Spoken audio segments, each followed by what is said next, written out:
बिस्मिल्लाहिर्रहमानिर्रहीम। रब्बि इश्रह ली सदरी व यस्सिर ली अमरी वहलुल उक़दतम मिन लिसानी यफ़क़हू क़ौली।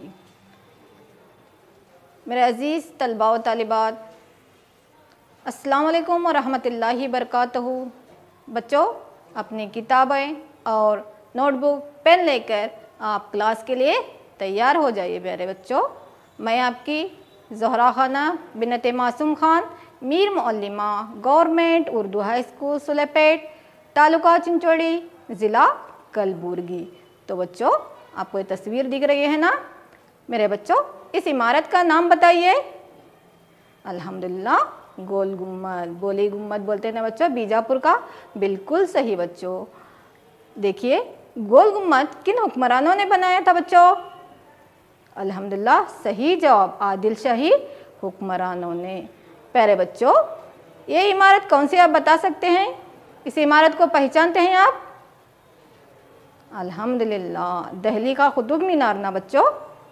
चलिए तुलबा, इस इमारत का नाम बताइए। ये है अंबर महल, है ना बच्चों? आप जानते हैं अंबर महल किसने बनाया था, किन हुक्मरानों ने बनवाया था? नहीं, कोई बात नहीं बच्चों। अंबर महल किन हुक्मरानों ने बनाया था, ये जानने के लिए आज हम जमात नहम के बाब अहद वस्ता का हिंदुस्तान और सियासी सूरत हाल, इसका मुतालिया करेंगे बच्चों। तो इस बाब में बच्चों हम 12वीं सदी के अवाखिर में से 13वीं सदी के अवाइल तक हिंदुस्तान की तारीख को तगय्युरी दौर कहा जाता है बच्चों। और तगय्युरी दौर का मतलब है कि समाज के एक दौर से दूसरे दौर में दाखिल होना होता है बच्चों। इस ज़माने में हिंदुस्तानी समाज ने अहद कदीम से अहद वस्ता में दाखिल हुआ था। छोटे छोटे हुक्मरानों को तुर्कों ने कुचल दिया, शिकस्त दे दिया था। इस तरह शुमाली हिंदुस्तान में एक मजबूत और मुस्तहकम हुकूमत को कायम किया था और धीरे धीरे इस्लाम मज़हब के तासुरात से वहदानियत का दौर भी शुरू हो गया था बच्चों। इन तमाम तसव्वुरात ने हिंदुस्तान में अहद वस्ता के दौर का आगाज़ किया था, अहद वस्ता का दौर शुरू किया था बच्चों। और जुनूबी हिंदुस्तान के कई इलाकों पर हुक्मरान करने वालों में राजपूत हुक्मरानों से इनके दौर की शुरुआत हुई थी। तो बच्चों, अहद वस्ता के हिंदुस्तान में अब हम राजपूत हुक्मरानों के बारे में पढ़ेंगे, यानी राजपूत हिंदुस्तान की तारीख में। चलिए बच्चों, इस बाब में हम राजपूत कौन थे, अहम राजपूत हुक्मरान या राजपूत ख़ानदान कौन कौन से हैं और राजपूत हुक्मरानों की अहम देन क्या है, इन तमाम बातों का हम मुतालिया करेंगे बच्चों। तो बच्चों, राजपूत जिसके मानी राजाओं के बेटे के हैं। राजपूतों के मानी क्या है बच्चों? राजाओं के बेटे के हैं। राजपूत जिसके मानी क्या है बच्चों? राजाओं के बेटे। और वो अपना सिलसिला नसब देवमाली शख्सियात से जोड़ते हैं। यही वजह है कि इनकी इब्तिदा और असलियत के बारे में बहुत से नजरियात कायम किए गए हैं बच्चों। ईश्वरी प्रसाद का कहना है कि वो वेद दौर के क्षत्रिय हैं। ईश्वरी प्रसाद क्या कहते हैं बच्चों? ये जो राजपूत हैं वो वैदिक दौर के क्षत्रिय हैं। और चंदा बुरवाई ने राजपूतों को सूर्यवंशी और चंद्रवंशी साबित करने से आजिज आकर एक नए नजरिए के तहत इनको अग्निकुल कहा है। चंदा बुरवाई ने राजपूतों को क्या नाम दिया बच्चों? अग्निकुल करके नाम दिया था बच्चों। जो भी मेन अहम नुकात है ना, वो अपने नोटबुक में लिखते जाइए, क्योंकि सरगर्मी जो है इन मेन नुकात पर रहेगी। आपको जवाबात देना है, अच्छे बच्चे बनना है ना। तो चलिए बच्चों, अहम राजपूत खानदान कौन कौन से हैं अब हम देखेंगे। तो राजपूतों के अहम खानदान कौन से हैं बच्चों? कौन कौन से खानदानों का आज हम मुतालिया करना है? तो इसमें है बच्चों गजर प्रतिहार खानदान, गढ़वाल खानदान, पारमार खानदान, चौहान खानदान, चंडेल खानदान और सोलंकी खानदान। तो सबसे पहले बच्चों आज हम क्या करेंगे, कौन से खानदान का मुतालिया करेंगे? सबसे पहले गजर प्रतिहार खानदान, है ना। यहाँ दिख रहा है गुजरात का प्रतिहारास खानदान करके बच्चों। तो एक गुजर प्रतिहाराज ने अपने चंद किताबों में रामायण के ज़माने से और नस्ल से ताल्लुक़ रखने वाले क्षत्रिय लक्ष्मण को अपने ख़ानदान का बानी कहा है। तो गुजर प्रतिहाराज ख़ानदान का बानी कौन हो गया बच्चों? लक्ष्मण। क्षत्रिय लक्ष्मण जो था, ये लोग क्षत्रिय थे, फौजी थे, तो उसको उस ख़ानदान का बानी कहते हैं बच्चों। लेकिन दस्तयाब ज़रायों से ये भी मालूम होता है कि इस हुक्मरानियत को नागभट्टा ने कायम किया, यानी उसको आगे बढ़ाया है गुजर प्रतिहाराज ख़ानदान को। इसके 4 बेटे 4 मुख्तलिफ शाखों से जोधपुर, नंदीपुर, भरोच, उज्जैन से हुकूमत करे। यहाँ पे आपको जो मैप दिख रहा है ना गुजर प्रतिहाराज, ये जो यहाँ पे ऑरेंज कलर में है ना बच्चों, ये गुजरात का गुजर प्रतिहाराज ख़ानदान की हुकूमत किए हुए इलाके हैं। तो नागभट्टा के 4 बेटों ने 4 शाखों से जो है इस सल्तनत को आगे बढ़ाया था। प्रतिहाराज जो है 4 शाखों से अपनी हुकूमत किए हैं बच्चों। इनमें से उज्जैन पे हुकूमत चला रहा नागभट्ट सबसे अहम बादशाह था। सबसे अहम जो था बच्चों जोधपुर में थे, नंदीपुर, बड़ौच और उज्जैन। तो सब में जो यहाँ पे अहम हुक्मरान रही है, हुकूमत रही है, वो उज्जैन से नागभट्टा जो है सबसे अहम बादशाह जो है गुजर प्रतिहाराज का माना जाता है। इसी तरह से अरबों के हमले का पूरी कामयाबी के साथ उन्होंने दिफा किया और इसके साथ साथ गुजरात, मालवा और राजपूत के अलावा बाज़ इलाकों तक उसने अपनी हुकूमत की तौसी की। किसने बच्चों? नागभट्ट ने। उसके बाद दूसरा अहम एक हुक्मरान आता वहाँ पे महर भोज करके। दूसरा बादशाह महर भोज पालार के नेपाइन पाल को हराकर अपनी हुकूमत की हुदूद को उसने बढ़ाया। ये मंदिर जो है उसी राजा महर भोज का बनाया हुआ है बच्चों। अरब सैय्याह सुलेमान और अल मसूद ने इसके दरबार में हाजिरी दी थी। महर भोज के दरबार में अरब के मशहूर सैय्याह सुलेमान अल मसूद ने भी हाजिरी देकर वहाँ के हालात को लिखा है। प्रतिहारा ख़ानदान के महेंद्र पाल और महिपाल के बाद एक ख़ानदान भी क्या हो गया बच्चों? कमज़ोर पड़ गया। कौन सा ख़ानदान था बच्चों? गुजरात का प्रतिहारा ख़ानदान। अब देखेंगे गढ़वाल ख़ानदान। इस ख़ानदान की हुकूमत या बुनियाद रखने वाला चंद्रदेव था। गढ़वाल ख़ानदान की बुनियाद चंद्रदेव ने रखा है। शुमाली हिंदुस्तान के अक्सर इलाके को अपने कब्जे में लाकर अपनी हुकूमत चलाई और वाराणसी को इसने क्या किया था बच्चों? अपना पायातख्त बनाया हुआ था। आपको ऑरेंज कलर जो दिख रहा ना बच्चों यहाँ पे मैप में, वो छोटा सा, वहाँ से जो है गढ़वाल ख़ानदान की हुकूमत रही है बच्चों। इनमें सबसे मशहूर गोविंद चंद्र था। बानी इसका चंद्रदेव है, तो सबसे मशहूर हुक्मरान कौन है बच्चों? गोविंद चंद्र था। इसने पाला से लेकर मगध और मालवा पर सिर्फ अपना कब्जा ही नहीं किया बल्कि कलिंगा और उड़ीसा के बादशाहों से भी लड़ाई की और अपने इलाके को उसने तौसी किया है बच्चों। कश्मीर, गुजरात और चोला हुक्मरानों के साथ इसके ताल्लुकात बहुत ही अच्छे थे। तो गोविंद चंद्र अपनी हुकूमत की तौसी की। तो बच्चों यहाँ तक हम 2 ख़ानदान पढ़े हैं। चलिए अपने यादे के तौर पर अब क्या करेंगे, हमें सरगर्मी करेंगे, सवालात और जवाबात की सरगर्मी। बच्चों आपके लिए पहला सवाल है यहाँ पे, राजपूत के मानी क्या हैं? चलिए बच्चों जल्दी से जवाब अपनी कॉपियों में लिखिए। अल्हम्दुलिल्लाह, राजपूत के मानी है राजाओं के बेटे के। चलो बच्चों दूसरा सवाल आपके लिए है, चंदा बुरवाई ने राजपूतों को क्या कहा? चंदा बुरवाई ने राजपूतों को क्या कहा? सही जवाब अग्निकुल है ना। सूर्यवंशी चंद्रवंशी छोड़कर उसने क्या कहा उनको? अग्निकुल, आग के खानदान से ताल्लुक रखने वाले। सही जवाब बच्चों। अब है तीसरा सवाल, कोई 2 राजपूत खानदानों के नाम लिखिए। चलिए बच्चों अल्हम्दुलिल्लाह, गुजर प्रतिहारा, गढ़वाल, पारमार, चौहान, इसमें कोई 2 भी आप बोले। सही है बच्चों। अगला सवाल है आपके लिए, गढ़वाल ख़ानदान का बानी कौन माना जाता है? पहला ख़ानदान पढ़े हम, गढ़वाल ख़ानदान है ना, इसका बानी कौन था बच्चों? माशाल्लाह सही जवाब चंद्रदेवा। गढ़वाल ख़ानदान का बानी कौन है बच्चों? चंद्रदेवा। एक आखिरी सवाल आपके लिए, महर भोज राजा के दरबार में आने वाले अरब सैय्याह कौन थे? महर भोज राजा के दरबार में आने वाले अरब सैय्याह कौन थे बच्चों? अल्हम्दुलिल्लाह सही जवाब बच्चों, अरब सैय्याह सुलेमान और अल मसूद आए थे। चलिए अब हम अगले तीसरे ख़ानदान की तरफ बढ़ेंगे, वो है पारमार ख़ानदान, जिनका ये शाही निशान है बच्चों। ये क्या है? पारमार ख़ानदान का शाही निशान है। ये तीसरा राजपूत ख़ानदान है बच्चों। उपेंद्र कृष्ण राज इस ख़ानदान का बानी था। पारमार ख़ानदान का बानी उपेंद्र कृष्णा राज था। इसका दारुल खिलाफा यानी सदर मुकाम मालवा इलाके का धारा शहर था। यहाँ से उसने अपने पारमार हुकूमत का आगाज़ किया है। इस खानदान के सियाक बादशाहों ने राष्ट्रकूटा के दूसरे बादशाहों को हराकर इनकी गुलामी से आज़ाद हो गए। एक और आज़ाद खुद मुख्तार हुकूमत की उन्होंने बुनियाद डाली। तो इसने उपेंद्र कृष्ण राज ने बहुत से तालाब और मंदिर तामीर किए। इसके दरबार में धनजे, भट्टहल्ला, धनक और पद्मगुप्ता नामी माहिरीन उलूम भी थे। ये तमाम इसके दरबार में पाए जाने वाले आलिम हुआ करते थे बच्चों। इल्म का बहुत ही दिलदादा था। कौन बच्चों? उपेंद्र कृष्ण राज, जो कि परमार खानदान से ताल्लुक था।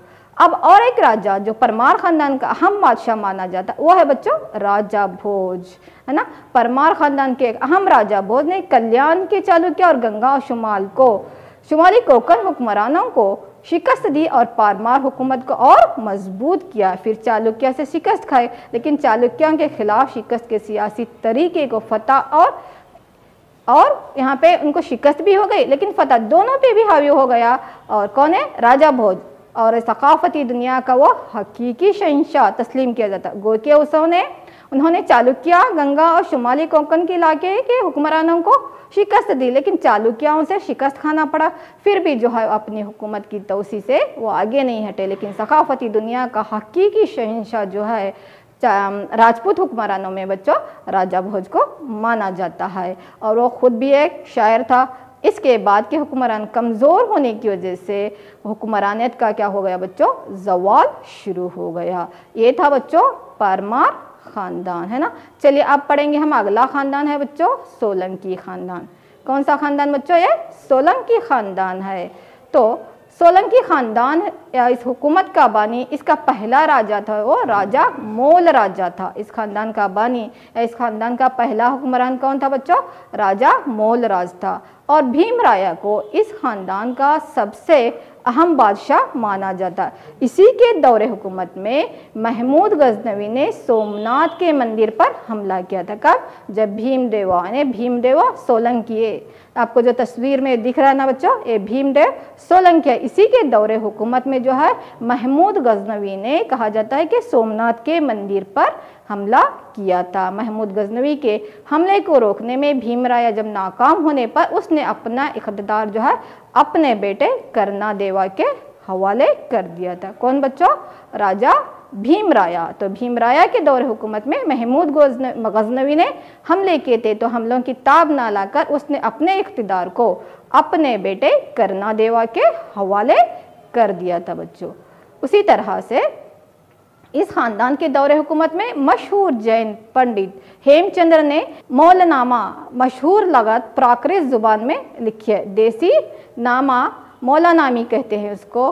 तो ये प्राकृत जुबान में उन्होंने एक लगात भी लिखी है जिसको हम डिक्शनरी भी कहते हैं। उसी तरह से मोल राजा दुवम ने महमूद गजनवी को माउंट एबो के करीब हराया था। मोल राजा दुवम ने गो के वहाँ पे भीमदेवा सोलंकी को शिकस्त का सामना करना पड़ा, लेकिन मोल राजा दुवम ने महमूद गजनवी को माउंट एबू के करीब शिकस्त दे दी थी। इसके बाद अलाउद्दीन खिलजी के सिपह सालार राले खान और नुसरत खान सिपह सालारों को भी उसने हरा दिया था बच्चों। चलिए अब चंडेल हुक्मरानों के बारे में पढ़ेंगे। चंडेल खानदान अगला खानदान है। पारमार खानदान की तबाही के बाद चंडेला राजाओं ने अपनी हुकूमत कायम की थी। पहले यहाँ पे गढ़वाल खानदान आ गया, है ना। पारमार खानदान पढ़े। अभी ये जो है बच्चों चंडेला खानदान है। आप नुकात लिखते जाइए। मैटर जो है थोड़ा वसी है, आपको कंफ्यूज होता है, इसलिए अहम नुकात लिखते जाएंगे तो आपको भी बच्चों आसानी से समझ में आएगा। वक्त की नज़ाकत के लिए अहम पॉइंट्स बोले जा रहे हैं बच्चों, लिखते चले जाइए। तो पारमार खानदान की तबाही के बाद चंडेला राजाओं ने अपनी हुकूमत को कायम किया था बच्चों। ये उनका जो है शाही निशान है बच्चों। ये खानदान प्रतिहाराज बादशाहों के बाज़गुज़ार रहे हैं, यानी उनकी सरपरस्ती में रहे हैं। धंगा इस खानदान का मशहूर बादशाह था। तो धंगा ने प्रतिहारा खानदान से आज़ादी हासिल करते हुए इस खानदान के सारे इलाकों पर कब्जे कर ले, यानी उसको फतह कर ले, और इसने पालार और दूसरे बादशाहों को हराकर अपनी हुकूमत की तोसी की थी। किसने बच्चों? धंगा ने। चंडेला खानदान के धंगा हुक्मरान ने। और हिंदू शाही राजा जयपाल को मुसलमान बादशाहों के खिलाफ में फौजी मदद भी दी थी, जिसकी वजह से इसने महाराज अधिराज यानी महाराजा अधिराज, जिसके मानी होते हैं शहंशाह, खुद को जो है उसने शहंशाह का खिताब भी हासिल किया था बच्चों।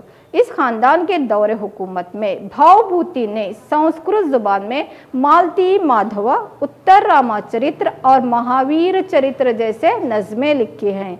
तो यही चंडेला हुक्मरानों के दौरे हुकूमत में ही एक मशहूर मुसन्निफ जो है यहाँ पे भावभूति ने संस्कृत जुबान में मालती माधव लिखा है। चलिए बच्चों, मेन जो यहाँ पे पिंक कलर में अहम नुकात आ रहे हैं इसको लिखिए, सरगर्मी में आपको यही जवाबात देने हैं। तो भावभूति ने मालती माधव लिखा है, उत्तर रामाचरित्र लिखा और महावीर चरित्र जैसी नज़में लिखी थी। किसने लिखी थी बच्चों? भावभूति ने। तो ये था बच्चों चंडेल खानदान, और इसका अहम हुक्मरान किसको गई तुम्हें? धंगा राजा, है ना, देख रहे हैं ना, धंगा राजा। तो धंगा राजा खुद जो है साहिब इल्म फजल था और कई उल्मा की सरपरस्ती भी इसने करता था। इस हुकूमत को खिलजी बादशाहों ने फिर फतह कर लिया, यानी उसको शिकस्त दी। राजपूत बादशाहों में आपस में हसद व बुग़्ज़ और आपसी इत्तेहाद के न होने की वजह से इनकी हुकूमत का बच्चों खात्मा हो गया था। आपसी इत्तेहाद न होने की वजह से, क्योंकि इत्तेहाद में, इत्तेफाक में ही क्या होती है बच्चों? क़ुव्वत होती है। तो आपस की जो हसद व बुग़्ज़ थी, तो इसी वजह से जो है वो कभी खिलजी हुक्मरानों से तो कभी तगलक हुक्मरानों से उन्हें शिकस्त का सामना करना पड़ा था बच्चों। चलिए अब दूसरी सरगर्मी की तरफ हम आगे बढ़ते हैं बच्चों। तो ये दूसरी सवालात और जवाबात की जो सरगर्मी आपको यहाँ पे दी जा रही है, इसका पहला सवाल है बच्चों आपके लिए यहाँ पे, पारमार खानदान का बानी कौन था? चलिए बच्चों बताइए, पारमार खानदान का बानी कौन था? बिल्कुल सही जवाब बच्चों, उपेंद्र कृष्णराज। पारमार खानदान का बानी कौन था बच्चों? उपेंद्र कृष्णराज पारमार खानदान का बानी था। उसी तरह बच्चों दूसरा सवाल यहाँ पे है, पारमार खानदान का अहम हुक्मरान कौन था? ऐसा अल्हम्दुलिल्लाह सही जवाब बच्चों, राजा भोज। बानी उपेंद्र कृष्णराज, तो अहम हुक्मरान कौन है बच्चों? राजा भोज है। तीसरा सवाल है, सोलंकी खानदान का बानी कौन था? अल्हम्दुलिल्लाह सही जवाब बच्चों, राजा मोल राजा सोलंकी खानदान का बानी माना जाता है ना, सोलंकी खानदान का बानी था। चलिए बच्चों अगले सवाल की तरफ आगे बढ़ेंगे। सवाल नंबर 4 ये आपके लिए है बच्चों, राजा मोलराज ने माउंट एबू के करीब किस हुक्मरान को शिकस्त दी थी? चलो बच्चों जल्दी से बताइए, राजा मोलराज ने माउंट एबू के करीब किस हुक्मरान को शिकस्त दी थी बच्चों? बिल्कुल सही जवाब, महमूद गजनवी को। किसको शिकस्त दी थी बच्चों? महमूद गजनवी को। चलिए एक आखिरी सवाल बच्चों, मालती माधव का मुसन्निफ कौन था? मालती माधव किताब किसने लिखी है? इसका मुसन्निफ कौन था बच्चों? भावभूति। किसने लिखा है बच्चों? भावभूति, है ना। उत्तर रामाचरित्र, महावीर चरित्र, मालती माधव, ये तमाम क्या हैं बच्चों? भावभूति के तसानीफ हैं। चलिए बच्चों एक आखिरी क्वेश्चन और है आपके लिए, राजा धंगा यानी धंगा राजा करके हम पढ़े ना, इसका ताल्लुक किस खानदान से था बच्चों? धंगा राजा का ताल्लुक किस खानदान से है बच्चों? हाँ सही जवाब बच्चों, चंडेला खानदान से। धंगा राजा का ताल्लुक किस खानदान से है बच्चों? चंडेला खानदान से। चलिए बच्चों समझ में अभी पारमार खानदान समझा, सोलंकी खानदान, चंडेला खानदान, गजर प्रतिहाराज खानदान, है ना, राजपूतों के अहम खानदान पढ़ रहे हैं। चलो बच्चों आगे बढ़ेंगे अभी हम दूसरे खानदान की तरफ। चलिए चौहान खानदान, राजपूतों में सबसे मशहूर जो माना जाने वाला खानदान जो है बच्चों कौन सा है? चौहान खानदान है बच्चों। राजपूतों के खानदानों में ये सबसे अहम खानदान माना जाता है। बुनियादी तौर पर अजमेर का रहने वाला पृथ्वीराज चौहान इस खानदान का बानी है। चौहान खानदान का बानी, अहम हुक्मरान जिसको माना जाता है, जो तारीख का, हिंदुस्तानी तारीख का एक अहम बादशाह और राजपूतों का सबसे अहम बादशाह जो माना जाता है वो कौन है बच्चों? पृथ्वीराज चौहान है। तो बुनियादी तौर पर अजमेर का रहने वाला पृथ्वीराज चौहान इस खानदान का मशहूर बादशाह था, है ना। देखिए ये है बच्चों पृथ्वीराज चौहान, तारीख का राजपूतों का सबसे अहम हुक्मरान है बच्चों, और इसने बुंदेलखंड और चंडेला बादशाहों को शिकस्त दी थी। बुंदेलखंड के बादशाहों को और राजपूतों के चंदेला बादशाहों को भी इसने शिकस्त दी थी बच्चों। किसने? पृथ्वीराज चौहान ने। इसकी बहादुरी के कारनामे शुमाली हिंदुस्तान में बहुत ही मशहूर हैं बच्चों। आप भी इसके साथ बहुत जानते हैं, आप एक सीरियल भी देख चुके हैं पृथ्वीराज चौहान की, है ना। तो इसकी बहादुरी के कारनामे पूरे शुमाली हिंदुस्तान में मशहूर हैं, जो कि चौहान ख़ानदान से ताल्लुक़ रखता है बच्चों। तो पृथ्वीराज चौहान इसने अपने हमसाया राजपूत हुक्मरानों के साथ भी जो है कई जंगें लड़ी हैं बच्चों। जयचंद वालिये कनूज की लड़की संजोगिता और पृथ्वीराज चौहान आपस में बेहद मोहब्बत करते थे। इसी वजह से पृथ्वीराज ने संजोगिता को स्वयंवर से उठाकर इसके साथ शादी की। स्वयंवर एक जो रस्म होती है जहाँ पे राजकुमारी के साथ जो है एक घोड़ों की जो है रेस लगाकर जीती जाती है और उसको शादी की जाती है, उसको कहते हैं बच्चों स्वयंवर रस्म करके। तो जयचंद जो कि कनौज का हुक्मरान था, तो उसकी बेटी थी बच्चों संजोगिता। तो पृथ्वीराज चौहान और संजोगिता आपस में दोनों भी ये मोहब्बत करते थे। फिर उसने संजोगिता से शादी कर ली। इस पर इसकी जयचंद से क्या हो गई बच्चों, दुश्मनी हो गई। जयचंद कौन था, संजोगिता के बाप थे, उनके वालिद थे, तो इससे इनकी क्या हुई, दुश्मनी हो गई। तो पृथ्वीराज रासो नामी जो हिंदी मसनवी है, इसमें ये तमाम बातें मिलती हैं। चंदा बुरवाई जो इसका वजीर था बच्चों, तो चंदा बुरवाई की लिखी हुई पृथ्वीराज रासो में जो है हमें पृथ्वीराज चौहान के इन तमाम कारनामों का हमें तज़किरा मिलता है बच्चों। चलो, तो इसी के दौर हुकूमत में तारीख की दो अहम जंगें, तराइन की पहली जंग और तराइन की दूसरी जंग लड़ी गई है बच्चों। अब हम तराइन की पहली जंग के बारे में मुतालिया करेंगे, जो कि 1191 ईस्वी में लड़ी गई है। लाहौर और पाकिस्तान को फतह करने के बाद शहाबुद्दीन ने भटिंडा को फतह किया, जो पहले गजनवी सल्तनत में शामिल था, लेकिन उस वक्त दिल्ली और अजमेर के राजा पृथ्वीराज चौहान के कब्जे में थे। तो यही फतह करने का जो वाक़या है, यही जंग क्या कहलाती है बच्चों, तराइन की पहली जंग कहलाती है। पृथ्वीराज चौहान और महमूद गजनवी के दरमियान में पृथ्वीराज चौहान ने जब सुना, मोहम्मद गौरी के दरमियान में पृथ्वीराज चौहान ने जब सुना कि शहाबुद्दीन मोहम्मद गौरी ने भटिंडा फतह कर लिया है और वह एक निहायत ज़बरदस्त फ़ौज लेकर, जिसकी तादाद तकरीबन 2 लाख थी, मुसलमानों से लड़ने के लिए निकला है। तो दिल्ली के शुमाल मगरिब में करनाल के करीब तराइन के मैदान में दोनों अफवाज में क्या होती है, खूब लड़ाई हो जाती है। कौन कौन से अफवाज थे बच्चों, पृथ्वीराज चौहान और शहाबुद्दीन मोहम्मद गौरी के दरमियान में 1191 ईस्वी में किस मैदान में बच्चों, दिल्ली के शुमाल मगरिब में वाक़ तराइन के मुकाम पर, जिसको हम क्या करते हैं, जो यहाँ पे मंजर आपको दिख रहा है, ये तराइन की पहली जंग का मंजर है। तो इसको हम क्या कहते हैं, तराइन की पहली जंग कहते हैं बच्चों। लेकिन मोहम्मद गौरी की फ़ौज थोड़ी थी, इसको शिकस्त हुई और वो बुरी तरह से ज़ख्मी हो गया। इसी हालत में एक सिपाही उसको बचा कर ले गया। इसके सिपाही और जनरल मोहम्मद गौरी को गायब देखकर बदल गए और मैदान जंग से भाग निकले और मोहम्मद गौरी को ज़ख्मी हालत में लाहौर लाया गया, जहाँ से वो गजनी पहुँचा। फतह किसकी हो गई यहाँ पे, पृथ्वीराज चौहान की। लेकिन शहाबुद्दीन इस शिकस्त का इतना सा रंज हुआ कि 1 साल तक उसने आयशो आराम की जिंदगी नहीं गुजारी बच्चों, जिसका नतीजा ये निकला कि तराइन की दूसरी जंग हो गई बच्चों। तराइन की दूसरी जंग उसी के दूसरे साल में 1192 ईस्वी में बच्चों, इसने अपने जर्नलों से बातचीत तर्क कर दी। बाद जर्नलों को इसने सख्त सज़ाएं दी, अपने कमांडरों को, फौजियों को, बिलाखिर तमाम जर्नलों को तरबियत याफ्ता फ़ौज तैयार करने का हुक्म दिया।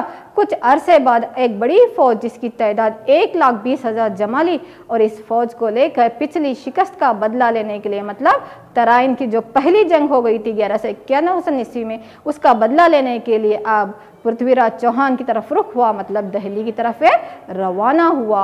इधर से पृथ्वीराज चौहान भी हिंद की 250 राजाओं से मदद लेकर 3 लाख से ज़ायद फौज और कई हज़ार जंगी हाथियों को लेकर तराइन के मैदान में अब दोनों का आमना सामना हो गया बच्चों। दोनों जर्नलों के अफवाज एक बार फिर तराइन, जिसको तरावाड़ी भी कहते हैं, के मैदान में आमने सामने हुए। राजा पृथ्वीराज ने मोहम्मद गौरी को खत लिखा और नसीहत की कि अपने सिपाहियों के हाल पर रहम खाओ और उन्हें लेकर गजनी वापस चले जाओ, हम तुम्हारा पीछा नहीं करेंगे। लेकिन महमूद गौरी भी यहाँ पे मानने वाला नहीं था बच्चों। ये मंजर जो था ये तराइन की दूसरी जंग का। लेकिन शहाबुद्दीन मोहम्मद गौरी ने निहायत मुतानत से जवाब दिया कि वह अपने भाई के हुक्म के मुताबिक अमल करता है और इसीलिए बगैर जंग के वापस नामुमकिन है। अगले दिन दोनों अफवाज का आमना सामना हो गया। जंग सूरज तुलू होने से पहले शुरू हुई, जबकि ज़ोहर के वक्त ख़त्म हो गई। शहाबुद्दीन गौरी को फतह हुई और पृथ्वीराज चौहान को शिकस्त हुई। इसने मैदान जंग से भागकर अपनी जान बचा ली, मगर दरिया सरस्वती के पास से उसको गिरफ्तार कर लिया और सुल्तान मोहम्मद गौरी के हुक्म पर उसको कत्ल कर दिया गया। तो ये थी बच्चों तराइन की दूसरी जंग। तराइन की पहली जंग 1191 सन ईस्वी, तराइन की दूसरी जंग 1192 सन ईस्वी। तराइन की पहली जंग में पृथ्वीराज चौहान की फतह और तराइन की दूसरी जंग में मोहम्मद गौरी को फतह हासिल हुई। दोनों जंगें समझ में आई बच्चों?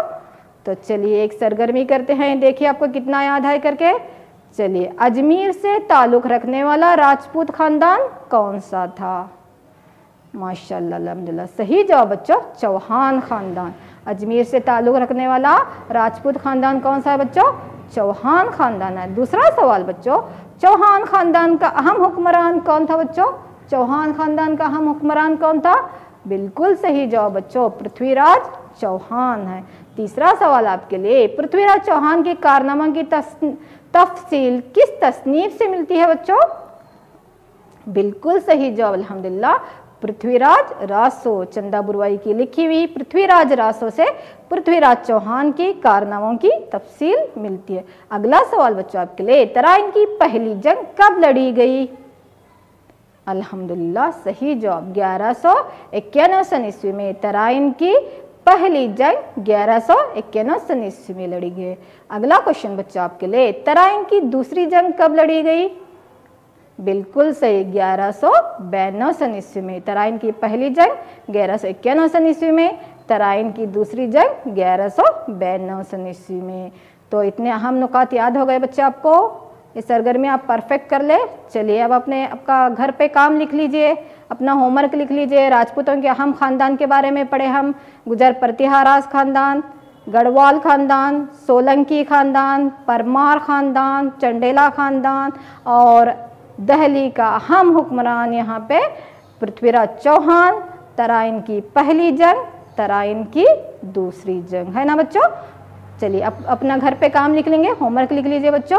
ये है आपका पहला सवाल, तराइन की पहली जंग के असबाब बयान कीजिए। दूसरा सवाल बच्चों, पृथ्वीराज चौहान के कारनामों की फहरिस्त बनाइए। अल्हम्दुलिल्लाह लिखे। चलिए बच्चों तीसरा सवाल, तराइन की पहली जंग के नताइज बयान करो। चलो बच्चों चौथा सवाल, तराइन की दूसरी जंग के असबाब व नताइज बयान कीजिए। तराइन की दूसरी जंग के असबाब व नताइज बयान कीजिए। ये आपका घर पे काम था। इसके साथ साथ एक सरगर्मी कीजिए बच्चों, प्रोजेक्ट वर्क आपको। चलिए आपके लिए प्रोजेक्ट वर्क है, राजपूत हुक्मरानों के तस्वीर इकट्ठा कीजिए और इनके कारनामों की तफसील लिखिए बच्चों। एक खूबसूरत एल्बम बनाइए, अपने स्कूल में रखिए, अच्छे से नंबरात हासिल कीजिए। चलिए बच्चों इसी के साथ आज हम अपनी क्लास का इख्तिताम करते हैं। अपनी सेहत का ख्याल रखिए, अपनी पढ़ाई को जारी रखिए। चलिए अल्लाह हाफिज़, अस्सलाम वालेकुम वरहमतुल्लाहि वबरकातुहू। जज़ाकुमुल्लाह खैरन कसीरन कसीरा व अहसनल जज़ा फ़िद दुनिया वल आखिरा।